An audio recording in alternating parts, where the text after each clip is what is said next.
안녕하십니까. 워라벨 레스토랑에 오신 것을 환영합니다. 어서오세요. 저는 워라벨 레스토랑을 관리하고 있는 임점장입니다. 반갑습니다. 오늘의 메뉴는 요식업계의 레전설 김밥천국의 안타까운 스토리에 대해서 알아보겠습니다. 김밥천국은 대한민국에 있는 가장 유명한 분식집 간판 이름이며 최근엔 분식 프랜차이즈 매장 수 6위에 달하고 있습니다.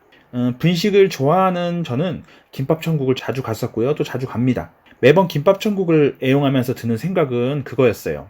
야, 이 프랜차이즈 회사는 돈 진짜 많이 벌었겠다. 그런 생각을 항상 했었죠.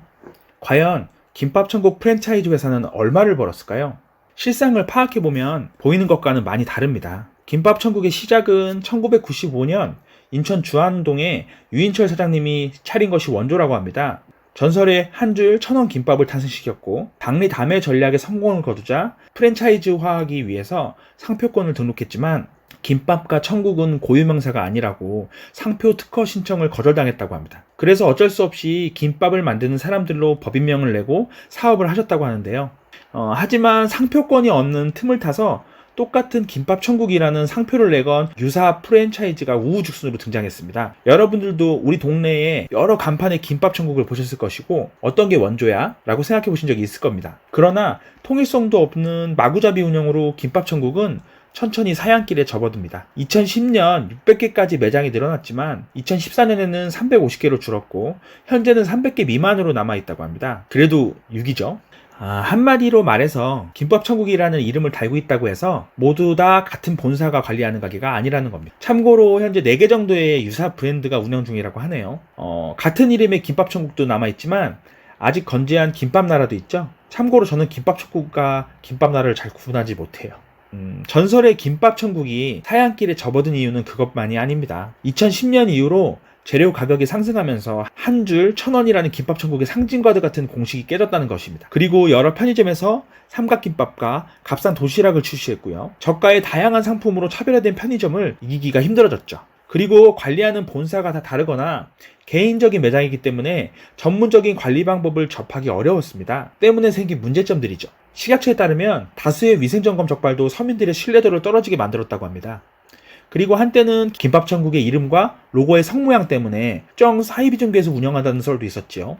하지만 아직까지도 김밥천국이 건재한 이유는 무엇일까요? 저는 그렇게 생각합니다. 그 잊을 수 없는 1,000원 김밥의 맛처럼 주머니 사정이 넉넉치 않을 때 김밥천국과의 추억이 다들 있을 거라 생각합니다. 또 김밥천국은 24시간 운영에 경쟁력이 있었기 때문에 술을 먹고 난 후에 해장해도 좋았고요. 가서 해장하신 많은 기억들이 있을 거예요. 그리고 그 100여 가지의 고르기도 힘든 선택권, 모두 김밥천국에 갔을 때 선택 장애가 아닐까라는 생각을 해봤을 건데요. 간단하게 여러 가지의 메뉴를 부담 없는 가격에 어느 때나 적당한, 그렇게 맛있지도 맛없지도 않는 맛으로 먹을 수 있다는 것이 아닐까 생각합니다.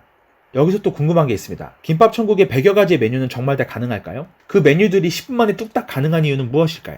바로 레토르트 식품을 사용하는 겁니다. 레토르트 식품은 오래 보관할 수 있도록 살균하여 알루미늄 봉지에 포장한 식품입니다. 요즘 싱글족의 증가와 한국인 특유의 빨리빨리 문화가 시장 규모를 크게 만들었는데요. 카레, 스파게티 등이 주 메뉴였으나 최근에는 즉석밥, 죽, 반찬 등 점차 종류가 다양해지고 고급화되고 있습니다. 그래서 여러 가지 메뉴가 가능하고 일하시는 이모들의 손맛에 따라 달라지긴 하지만 어느 정도의 기본 맛을 내는 이유이기도 하죠.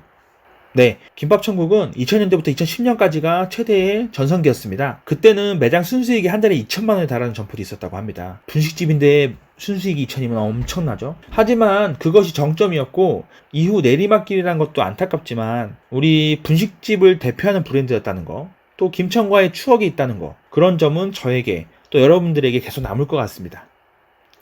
오늘 안타까운 레전설 김밥천국의 이야기는 여기까지 하겠습니다. 고객님, 오늘도 즐거운 시간 되셨나요? 저희 워라벨 레스토랑의 메뉴는 공짜입니다. 다음 시간에도 유익한 정보로 찾아오도록 하겠습니다. 감사합니다. 안녕하세요.